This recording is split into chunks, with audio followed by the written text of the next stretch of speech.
बिस्मिल्लाहिर्रहमानिर्रहीम। अस्सलाम वालेकुम टू आर स्टूडेंट्स। मैं आपका tutor Raza Latif from government post graduate Samundri Faisalabad. Course title mathematical statistics, course code MTH 606। Lecture deliver करने जा रहा हूँ। आज जो हम अपने न्यू टॉपिक से आगाज़ करने जा रहे हैं, इसमें हम टी डिस्ट्रीब्यूशंस, इनके फंक्शंस और इनका जो वेरिएंस वगैरह या मीन वगैरह है, इनको हम फाइंड आउट करेंगे। तो इससे प्रीवियस लेक्चर्स में हम वेरिएंस का जो मीन वगैरह वो इस लेक्चर में भी हमने कैलकुलेट करना ही है, वो आपको इसमें भी इंशाल्लाह क्लियर हो जाएगा, अंडरस्टैंड हो जाना है। वैसे सेपरेटली आपसे ये मीन की बात भी कर सकता है, लेकिन वेरिएंस में आपको मीन और इसका जो वेरिएंस वगैरह वो तो कैलकुलेट करना होता है, इसके अकॉर्डिंग मूव करना है। और जो टी डिस्ट्रीब्यूशन का जो फंक्शन है, इसको मैं इंशाल्लाह कमिंग लेक्चर्स में फंक्शंस को प्रूव करना आपको अंडरस्टैंड करवाऊंगा कि टी डिस्ट्रीब्यूशन का जो फंक्शन है वो कैसे कैलकुलेट करते हैं, ठीक है। बट मैं जब प्लेलिस्ट क्रिएट करूँगा और प्लेलिस्ट के अकॉर्डिंग इस लेक्चर्स में जो आपका ये टॉपिक होगा, इसके जो फंक्शंस का जो हवाला है वो इंशाल्लाह मैं इससे पहले यानी कि ऑनलाइन लेक्चर्स में उसको एक रिपीट फॉर्म में कर दूंगा, ताकि वो आपको अंडरस्टैंड हो जाए कि किसी भी फंक्शंस को हम टी डिस्ट्रीब्यूशन में कैसे सोल्व करते हैं, ठीक है। ताकि फिर वो भी आइडिया आपको हो जाए कि टी डिस्ट्रीब्यूशन होता क्या है, और फिर आपने टी डिस्ट्रीब्यूशन का जो फंक्शन आप एट दी एंड वो फाइंड आउट कर लेते हैं। उसको हमने किसी प्रूफ में, यानी कि आपसे वेरिएंस पूछा जाए, आपसे मीन पूछा जाए या मॉड पूछा जाए, तो आप उसमें बता सकते हो। तो कंटिन्यू करते हैं आज के लेक्चर को डियर स्टूडेंट्स। आज का लेक्चर जो है, इसमें हम दो तीन तरीके से इसकी स्टेटमेंट को डिस्कस कर लेंगे, और करना तो आपने एक तरीके से ही है, ठीक है। तो ये ऐसे पूछा जा सकता है, show that the variance T distribution is n/n-2। इसमें आपके पास n जो है वो 2 के इक्वल नहीं होना चाहिए। अगर ये 2 के इक्वल होगा तो आप n की वैल्यू यहाँ पर 2 पुट करके देखें तो आपको डिनोमिनेटर 0 मिलेगा। तो समथिंग ओवर डिनोमिनेटर आपको पता है कि इनफाइनाइट, इनडिटर्मिनेट फॉर्म इनडेफिनेट हो जाती है। तो इसका मतलब है कि आप n की वैल्यू 2 यहाँ पर पुट नहीं कर सकते। तो आपके पास जो वेरिएंस इसका आएगा यानी सिग्मा स्क्वायर n/n-2 आना चाहिए। ये हमने प्रूव करना है। ये आपसे क्वेश्चन ऐसे भी पूछा जा सकता है, prove that variance x is equal to n/n-2, या फिर आपसे ऐसे भी पूछा जा सकता है, show that sigma square is equal n/n-2, ठीक है। ये ऐसे आपसे डिमांड कर सकता है क्वेश्चन के अकॉर्डिंग, ठीक है। तो कंटिन्यू करते हैं आज के लेक्चर का डियर स्टूडेंट्स। सोल्यूशन है, as we know that variance is, first of all हमें वेरिएंस का फॉर्मूला आना चाहिए।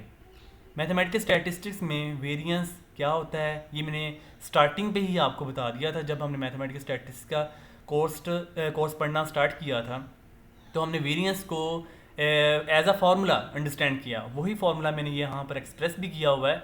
यही हमने स्टार्टिंग पे अपने कमिंग लेक्चर्स में, जो इनिशियल लेक्चर्स थे, उसमें भी मैंने आपको ये अंडरस्टैंड करवाया हुआ है। तो वेरिएंस x इज इक्वल है e(x²- e(x का होल स्क्वायर। इसको हमने वेरिएंस टैरिक का नेम असाइन कर दिया है, क्योंकि हमने इसमें ये वैल्यूज़ को पुट करना है। तो यहाँ पर e(x²) जो है इसको हमने कैलकुलेट करना है, और e(x का होल स्क्वायर को कैलकुलेट करना है।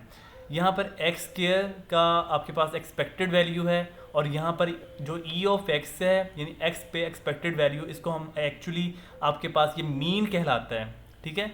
ये आपके पास मीन यानी कि म्यू की वैल्यू है, ठीक है ना। तो म्यू यानी कि आपने मीन जो फाइंड करना है e(x) के हवाले से, इसको हम देख लेते हैं फर्स्ट ऑफ ऑल। उसके बाद हमने उसका x² के अकॉर्डिंग मूव करना होता है। तो चलते हैं आगे students onward. Now first of all हम एक्सपेक्टेड वैल्यू ऑफ x को कैलकुलेट करेंगे। तो ये आपके पास आएगा e(x) is equal definite integral -∞ से +∞ x h(x) इंटू dx। आपके पास जो टी डिस्ट्रीब्यूशन के लिहाज से फंक्शन आता है ये है h(x), ठीक है। जो इससे पहले हमने कंटिन्यूस डिस्ट्रीब्यूशंस की हुई हैं, उनमें आप f(x) लेते थे, ठीक है। वो नॉर्मल डिस्ट्रीब्यूशन में भी लिया जा सकता है, पॉइसन बर्नौली में भी लिए जा सकते हैं, डेंसिटी फंक्शन में भी लिए जा सकते हैं। बट जब आपके पास टी डिस्ट्रीब्यूशन आएगा तो आपके पास फंक्शन f नहीं रहेगा, वो आपके पास h(x) में कन्वर्ट हो जाएगा, ठीक है। अब आपके पास एक्सपेक्टेड वैल्यू x के ऊपर अप्लाई हो रही है, यानी कि आपके पास कैपिटल X एक रैंडम वेरिएबल के अकॉर्डिंग है। तो आपके पास देखें कैपिटल X की ऑर्डर क्या है, यहाँ पर 1 है, तो इसलिए आपके पास यहाँ पर स्मॉल x आ जाएगा, और स्मॉल x की पावर 1। अगर यहाँ पर x² होता तो यहाँ पर भी आपने x² कर देना था। अगर आपके पास यहाँ पर x³ होता तो आपने यहाँ पर भी x³ कर देना था, एंड सो ऑन। ऑनवर्ड हमने क्या करना है, हमारे पास टी डिस्ट्रीब्यूशन जो है ये आपके पास पार्टीशनिंग फॉर्म में होती है, ठीक है। आपने माइनस इन्फिनिटी को प्लस इन्फिनिटी के अकॉर्डिंग पार्टीशनिंग करनी है और इसकी पार्टीशनिंग हम माइनस इन्फिनिटी से ज़ीरो और ज़ीरो से इन्फिनिटी तक ब्रेक करेंगे। तो आपके पास ये फंक्शन कुछ इस अंदाज में हो जाएगा, माइनस इन्फिनिटी से प्लस इन्फिनिटी, माइनस इन्फिनिटी से zero x h of x D x plus definitely का ज़ीरो से infinity x h of x D x, यानी कि आपने माइनस इन्फिनिटी से ज़ीरो तक ब्रेक किया और फिर ज़ीरो से इन्फिनिटी तक आपने ब्रेक किया, तो आपके पास ये फंक्शन आपके पास एज इट इज़ आ गया। इसको हमने क्वेश्चन नंबर 1 का नेम असाइन कर देना है। ऑनवर्ड हमने यहाँ से माइनस इन्फिनिटी से ज़ीरो जो डेफिनेट इंटीग्रल है इसको कैलकुलेट करना है, यानी कि आपने क्या करना है, जिस तरह का ये डेफिनेट इंटीग्रल आपके पास पार्ट पड़ा हुआ है इसी तरह का आपने रिजल्ट यहाँ से क्रिएट करना है, ठीक है। तो इसलिए हम कंसीडर कर लेते हैं, here we have to consider definite integral minus infinity से zero x h of x into d x. अब यहाँ पर हम ना एक्स को पुटिंग करके सोल्व करेंगे ताकि डेफिनेट इंटीग्रल जो है ये जो ज़ीरो अपर में है ये आपका लोअर में आ जाए। इसके लिए हम एक्स को रिप्लेस कर देंगे माइनस टी से। ये आप देखें, put x is equal minus t, ये मैंने सब्सटीट्यूशन की, उसके बाद differentiate with respect to t किया तो ये आ जाएगा d x is equal to minus d t. And then आपके पास जो लिमिट्स हैं, upper limit lower limit x is equal to minus infinity है तो टी आपके पास इन्फिनिटी आएगा, क्योंकि आप देखें यहाँ पर आप एक्स की वैल्यू माइनस इन्फिनिटी रखें तो आपके पास टी प्लस इन्फिनिटी बन जाएगा, और अगर आप एक्स की वैल्यू ज़ीरो रखें तो आपके पास टी की वैल्यू ज़ीरो आएगी। यही वैल्यू मैंने यहाँ पर राइट कर दी हुई है, ठीक है। उसके बाद हमने इन वैल्यूज़ को पुट कर देना है डेफिनेट इंटीग्रल की फॉर्म में। तो डेफिनेट इंटीग्रल में जब हम इनसे पुट करेंगे तो आपके पास ये जो रिजल्ट है कुछ इस सेंस में कन्वर्टेड हो जाएगा, यानी कि एक्स की वैल्यू माइनस टी है और यहाँ पर एक्स की वैल्यू माइनस टी है, यहाँ पर डी एक्स की वैल्यू माइनस डी टी है, और यहाँ पर लोअर लिमिट माइनस इन्फिनिटी से प्लस इन्फिनिटी होगी और अपर लिमिट ज़ीरो ही रहेगी, ठीक है। उसके बाद हमने ये आपने क्या करना है कि ये जो माइनस है और ये वाला माइनस इसको प्लस कर दिया, बाकी ये पार्ट एज इट इज़ आ गया। उसके बाद हमने यहाँ पर एक डेफिनेशन अप्लाई करनी है, एच ऑफ माइनस टी को आपने इवन फंक्शन के अकॉर्डिंग करना है। आपके पास जो टी डिस्ट्रीब्यूशन है, जो हमारा टॉपिक टी डिस्ट्रीब्यूशन है, इसमें हमारे पास फंक्शन जो है इवन फंक्शन के लिहाज से ट्रीट करते हैं। तो एच ऑफ माइनस टी अगर आपके पास इवन फंक्शन होगा तो फिर हम कह सकते हैं कि ये एच ऑफ टी के इक्वल आएगा। यही मैंने साइड पे लिखा हुआ है, since we know that h of minus t is equal to h of t by the definition of using the even function. Even function के अकॉर्डिंग आपके पास ये ऐसे एज इट इज़ हो जाएगा। And then h of minus t की value आपने h of t put कर दी, बाकी रिजल्ट आपके पास एज इट इज़ है। अब डेफिनेट इंटीग्रल जो इन्फिनिटी से ज़ीरो है, इसको अगर हम ज़ीरो टू इन्फिनिटी करें, ये fundamental theorem of integral calculus की प्रॉपर्टी है कि अगर आप डेफिनेट इंटीग्रल की जो लिमिट्स हैं अगर उनको आप इंटरचेंज करें तो बाहर आपके पास नेगेटिव साइन आ जाएगा। यानी कि मैंने इन्फिनिटी यानी कि लोअर को अपर में और अपर को लोअर में इंटरचेंज किया डेफिनेट इंटीग्रल को, तो बाहर ये नेगेटिव साइन आ चुका है। और बाकी ये रिजल्ट जो आपके पास है ये एज इट इज़ है, यानी t h of t into d t. And then t आपके पास एक डमी वेरिएबल है, तो यहाँ पर आप रिप्लेस कर सकते हैं, रिप्लेस टी बाय एक्स, यानी कि टी को मैंने रिप्लेस एक्स में कर दिया क्योंकि हमारे पास जो फंक्शन है वो हमें एक्स में चाहिए। तो यहाँ पर मैंने टी को एक्स में इंटरचेंज किया तो आपके पास ये ऐसे रिजल्ट क्रिएट हो जाएगा। यानी ये जो रिजल्ट है आपके पास टी को एक्स में इंटरचेंज करने के बाद ये ऐसे हो जाएगा। एंड देन आपने इनको पुट कर देना है क्वेश्चन नंबर 1 में, put this value in equation 1 so we gate.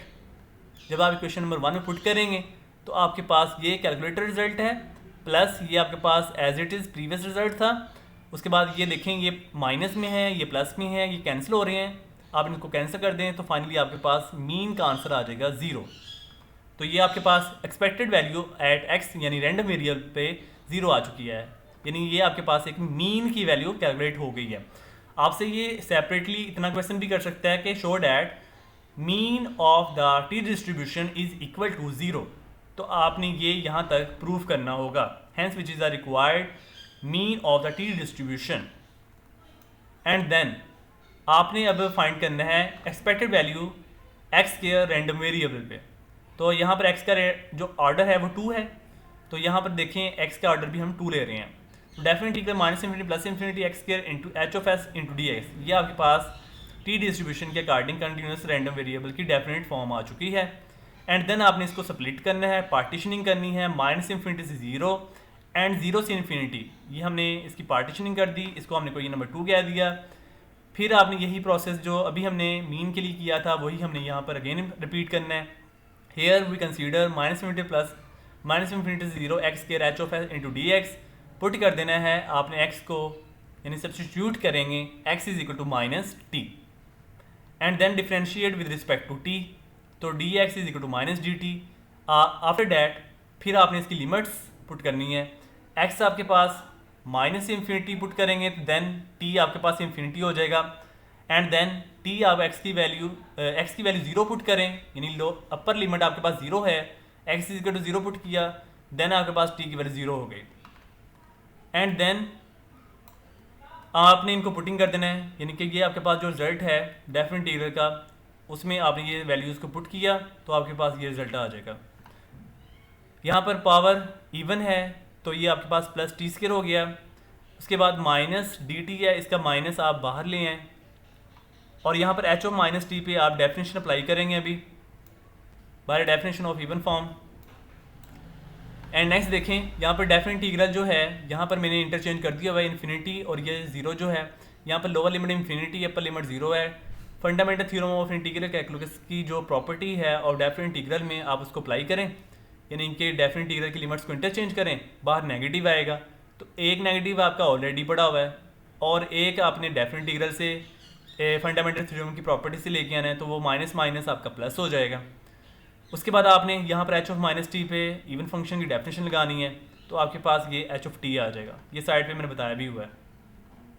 And then आपके पास टी एक रैंडम डमी वेरिएबल फॉर्म में है तो टी जब आपका डमी होगा आप उसको एक्स में भी इंटरचेंज कर सकते हैं। So replace t by x, तो आपके पास जहाँ जहाँ टी होगा वहाँ वहाँ आप टी की वैल्यू एक्स में इंटरचेंज कर दें तो आपके पास ये रिजल्ट आ जाएगा, यानी ये रिजल्ट आपके पास ये ऐसे हो जाएगा जब आप टी को एक्स में रिप्लेस करोगे।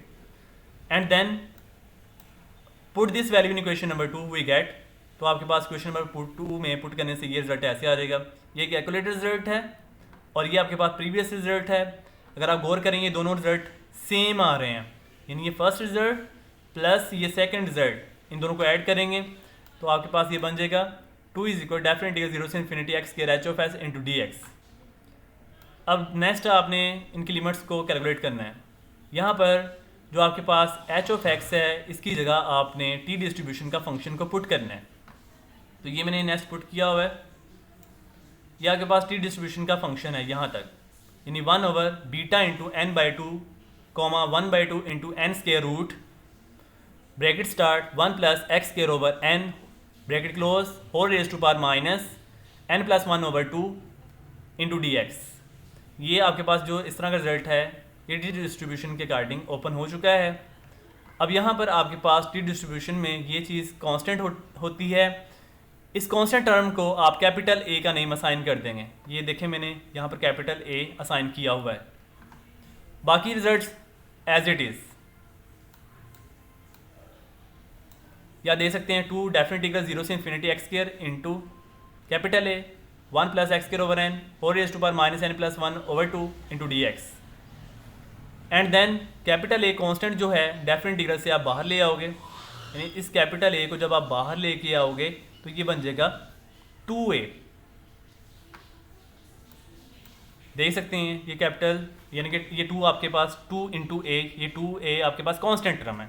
डेफिनेट इंटीग्रल 0 से infinity x square into 1 plus x square over n whole raise to power minus n plus 1 over 2 into d x. इसको हमने कोई नंबर 3 नेम साइन कर देना है। अब यहाँ पर हमने कैलकुलेशंस करनी है। एक्स स्क्वायर ओवर एन जो है इसको अगर हम कैलकुलेट करें तो यहाँ पर डायरेक्टली आप इसकी डेफिनेट इंटीग्रल को सोल्व नहीं कर पाएंगे, आपको ये ज़रा टफ लगेगा। इसका इजी वे ये है कि आप इस पे सब्स्टिट्यूशन अगेन अप्लाई कर दें। पहले हमने टी डिस्ट्रीब्यूशन के अकॉर्डिंग टी सपोज किया था, अब हम टी के अलावा हम वी सपोज कर लेते हैं। आप कुछ भी पुट कर सकते हो, ये कोई इशू नहीं होता। So we let x square over n, यानी ये जो आपके पास एक्स स्क्वायर ओवर एन है इतने रिजल्ट को मैं अगेन पुट करने लगा हूँ। X square over n is equal to v. यहाँ से इसको ज़रा और सिंप्लीफाई कर लें, एक्स स्क्वायर को हम लिख सकते हैं एन वी, यानी n जो है दूसरी साइड पे मल्टीप्लाई हो जाएगा तो आपके पास nv आ जाएगा। यहाँ से अगर हम x की वैल्यू ओनली निकालनी हो तो ये भी लिख सकते हैं x is equal to n v square root. यहाँ पर हम differentiate with respect to v करें तो ये आएगा 2x dx is equal to n d v. और यहाँ से अगर हम dx की वैल्यू कैलकुलेट करें तो ये आएगा 1/2x into N d we. यहाँ पर हमें अब x की वैल्यू को पुट करना है तो x की वैल्यू अभी हमने यहाँ पर सेपरेट कैलकुलेट की हुई है एन वी स्क्वायर रूट। यहाँ पर हम x की value n v square root लगा देंगे, बाकी रिजल्ट आपके पास ये एज इट इज़ आ जाएगा। आफ्टर डैट आपने इनको ज़रा रीअरेंज कर लें कि d x is equal n square root over 2v square root into d v. ये ऐसे है कि जो एन स्क्वायर रूट यहाँ पर न्यूमरेटर में स्क्वायर रूट नहीं है, डिनोमिनेटर में स्क्वायर रूट आ रहा है, तो आपको पता है स्क्वायर रूट अगर नीचे हो तो ऊपर बन जाता है, अगर आपके पास ऊपर स्क्वायर रूट पड़ा है तो वो नीचे बन जाएगा। तो ये इस तरह का रिजल्ट आपके पास कैलकुलेट हो गया। आफ्टर डैट आपने लिमिट्स पुट करनी है, at x is equal to 0 then v आपके पास 0 आएगा, एंड देन अगर आप टी एक्स की वैल्यू इन्फिनिटी पुट करें तो आपके पास वी भी इन्फिनिटी आएगा। ये हम डेफिनेट डिग्री की लिमिट्स में सीन कर रहे हैं। Therefore question number 3 implies that question number 3 में चले जाना है, उसमें आप वैल्यूज़ को पुट करेंगे 2 इंटू ए डेफिनेट डिग्री 0 से इन्फिनिटी। एक्स की वैल्यू आपके पास यहाँ पर एक्स स्क्वायर की वैल्यू हमने एन वी लगा दी है, 1 plus x square over n की वैल्यू हमने यहाँ पर ये वी लगा दी है, whole raise to power minus n plus 1/2 ये एज इट इज़ है। डी एक्स की वैल्यू हमने ये लगा दी हुई है जो मैं ये सर्कल करके आपको बता रहा हूँ, n square root over 2v square root into d v. कुछ कटिंग हो रही है, यहाँ से ये 2 ब्रेक कर दिया, कटिंग कर दी, कैंसिल कर दिया हमने, एंड देन आपके पास रिजल्ट कुछ ऐसे बन जाएगा a into n n square root. ये n into n square root हमने ऐसे बनाया है, यहाँ पर ये वाला n और ये जो n स्क्वायर रूट है कांस्टेंट है, इनको आप बाहर ले आओ तो ये बन गया a constant n into n square root definitely 0 से इन्फिनिटी। v स्क्वायर रूट आपको बताता हूँ ये कैसे क्रिएट किया है। ये आपके पास v है और ये v स्क्वायर रूट है, डिनोमिनेटर में स्क्वायर रूट आ रहा है और न्यूमरेटर में स्क्वायर रूट नहीं है, तो इसका मतलब स्क्वायर रूट न्यूमरेटर में बन जाएगा। सो ये v स्क्वायर रूट बन गया और ये टर्म आपके पास as it is into d v. यही हमने यहाँ पे लिखा हुआ है, ये आप देख सकते हो। एंड देन हमने यहाँ पर ये जो v स्क्वायर रूट है इसको हम लिख सकते हैं 3/2 माइनस 1, क्योंकि स्क्वायर रूट की वैल्यू 1/2 होती है, तो 1/2 को मैं लिख सकता हूँ 3/2 माइनस 1। ये मैंने ऊपर यहाँ पर लेड पेंसिल से बताया भी हुआ है, since 1/2 is equal to 3/2 minus 1। ये आप रफ में भी लिख सकते हो साइड पे। और यहाँ पर 1 प्लस वी आपके पास as it is minus n plus 1/2 जो है इसको ब्रेक कर सकते हैं, माइनस n/2 माइनस 1/2। ठीक है, यानी कि आप इसका फ्रैक्शन सेपरेट करें तो आपके पास ये रिजल्ट बन जाएगा into d v. And then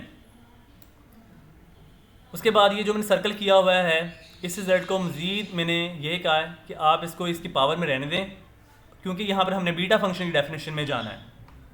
1 plus v raise to power minus n/2 minus 1/2।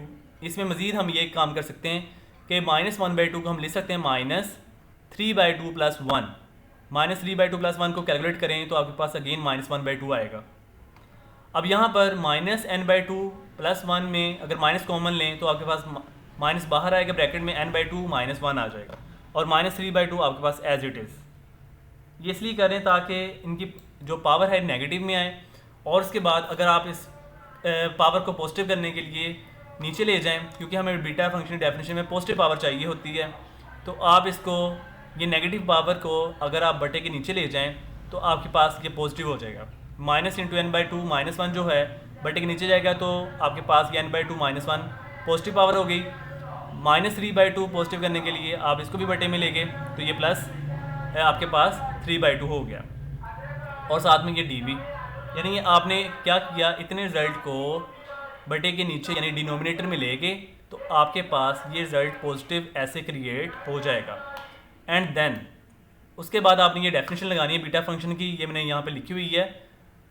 ये आपके पास by the definition of beta function है, since we know that definite integral 0 से infinity x raise to power m minus 1 over 1 plus x raise to power n plus m into d x is equal beta m coma n।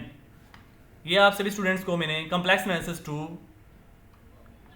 में understand करवाया हुआ है, BS mathematics 6 semester में complex analysis 2 डैंजे जिल में। तो ये आपके पास डेफिनेट इंटीग्रल का रिजल्ट भी है, और ये स्पेशल फंक्शन में भी पढ़ाया जाता है BS मैथमेटिक्स 8th सेमेस्टर में स्पेशल फंक्शन का सब्जेक्ट पढ़ाया जाता है, उसमें भी ये डेफिनेट इंटीग्रल की प्रॉपर्टीज़ है और ये बाकायदा उसका प्रूफ भी होता है। अब इस तरह है कि यहाँ पर x की जगह ये v है और इस x की जगह यहाँ पर v है, और ये जो आपके पास m है पावर में, इसकी जगह 3/2 आ रहा है, -1 आपके पास ये एज इट इज़, और यहाँ पर इस n की जगह आपके पास ये n/2 है, n/2 -1 है n की जगह, और ये प्लस आपका एज इट इज़, और इस m की जगह ये आपके पास 3/2 है। तो इसका मतलब ये डेफिनेशन फिर अप्लाई हो सकती है। तो फिर हम लिख सकते हैं कि बीटा इंटू n की जगह m की जगह 3/2 कोमा n की जगह n/2 -1, ठीक है, यानी कि ये आपने ऑपरेट कर दिया।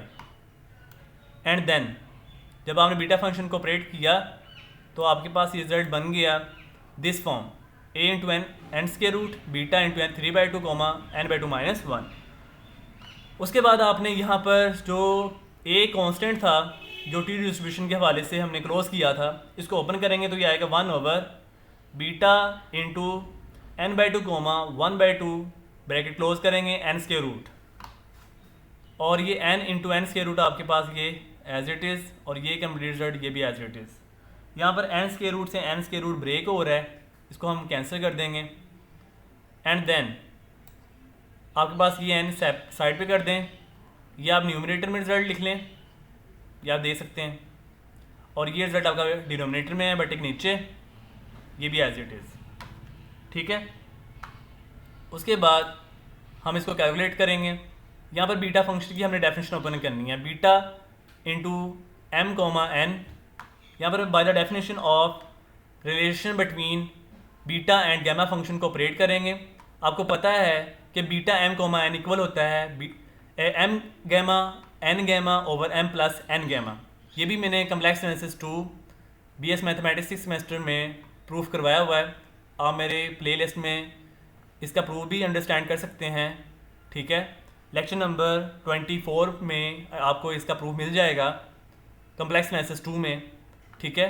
तो यहाँ पर बीटा m कोमा n को ऑपरेट करेंगे तो m gamma n gamma over m plus n gamma open हो जाएगा, तो आपके पास ये रिजल्ट आएगा ऐसे इस फॉर्म में, यानी n मल्टीप्लाई ये आपके पास रिजल्ट m गैमा की value 3/2 gamma n/2 -1 gamma over m plus n gamma का बनेगा 3/2 प्लस n/2 -1 गैमा। यहाँ पर जो आपके पास फ्रैक्शन थी उसको मैंने मल्टीप्लाई में चेंज किया, तो आपके पास जो डिनोमिनेटर वाला रिजल्ट था उसको हम रेसिप्रोकल कर देंगे, यहाँ पर ऊपर आएगा, यानी न्यूमरेटर में आपने लिखना है अब m प्लस n गैमा मतलब n/2 प्लस 1/2 गैमा, ये मैंने ऐसे किया है। m प्लस n गैमा जब करेंगे तो इन दोनों को ऐड करेंगे गैमा की फॉर्म में, ये आप देख सकते हो, और बटे के नीचे m गैमा में आपके पास n/2 आएगा और n गैमा में आपके पास 1/2 गैमा। m और n में ऐसे कह रहा हूँ, ये आपके पास m ये n, ऐसे ही न्यूमरेटर में ये m और ये n, ठीक है। तो आपके पास ये रिज़ल्ट ऐसे ओपन हो जाएगा। एंड देन ये सर्कल किए हुए हैं ताकि आपको अंडरस्टैंडिंग हो जाए। यहाँ पर आप देखें तो ये 3/2 प्लस n/2 को -1 जो है आपके पास ये रिज़ल्ट बन रहा है, क्योंकि 3/2 में से -1 सब्ट्रैक्ट करें प्लस 1/2 आएगा, और साथ में ये प्लस n/2 है, ये एज इट इज़।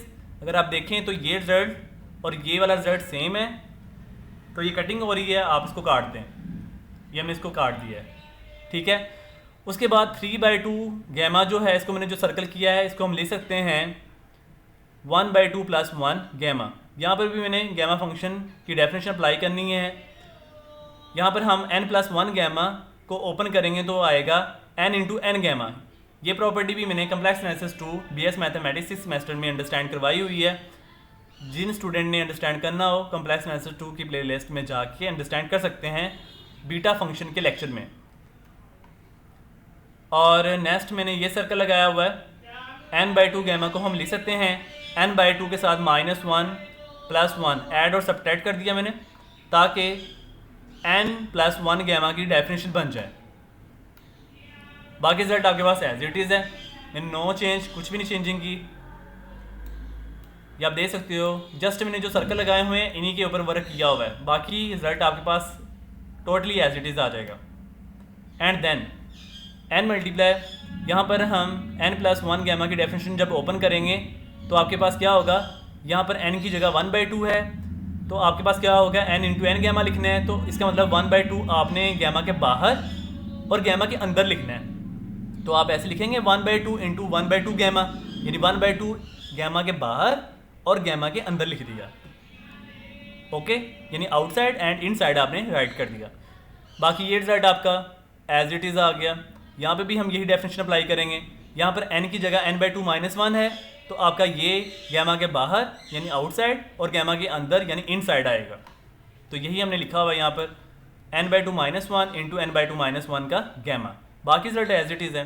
यहाँ पर 1/2 गैमा जो है इसका भी प्रूफ मैंने BS मैथमेटिक्स 6 सेमेस्टर कंप्रेशन 2 में हाफ गैमा का प्रूफ भी करवाया हुआ है। ये आपके पास पाई स्क्वायर रूट के इक्वल भी होता है, और ये आपको ओरली MCQs की वजह से याद भी होना चाहिए कि हाफ गैमा किसके इक्वल है, this is pi square root.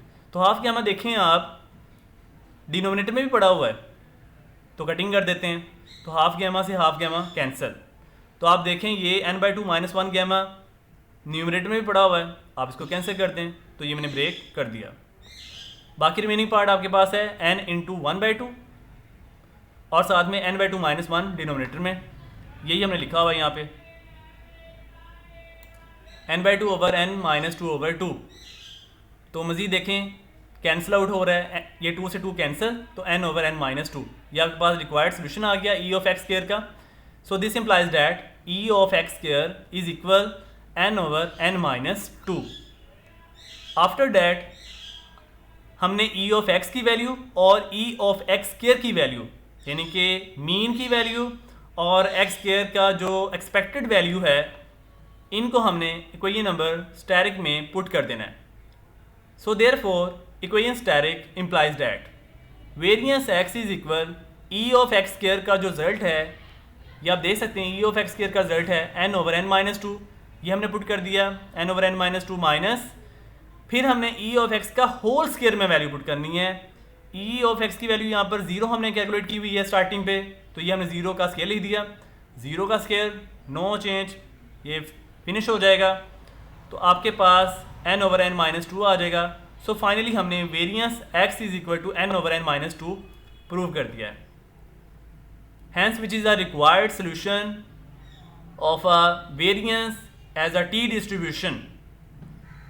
Hopefully our dear students, आज के लेक्चर को सभी स्टूडेंट ने बहुत अच्छे अंदाज में अंडरस्टैंड कर लिया होगा। अगर फिर भी किसी टाइम में कोई कन्फ्यूजन हो, क्वेश्चन कर सकते हैं, इंशाल्लाह अच्छे अंदाज में गाइडलाइन दी जाएगी।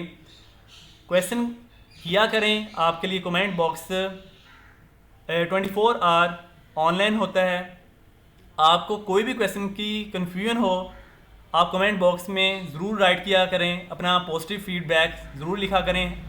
Each and every student, her student अपना कमेंट बॉक्स लेक्चर को सुनने के बाद ज़रूर बताया करें कि आपको लेक्चर की कितनी अंडरस्टैंडिंग हुई है, लेक्चर के बारे में आपकी क्या राय है, और मज़ीद इंशाल्लाह जो भी आपको कोई टॉपिक चाहिए हो आप कमेंट्स में बताएं। इंशाल्लाह उनके ऊपर भी कमिंग डेज़ में लेक्चर्स पे काम किया जाएगा, ताकि आपके जो टॉपिक्स हैं, आप सभी स्टूडेंट के जो क्वेश्चंस हैं, इंशाल्लाह हम उनका हल निकाल सकें।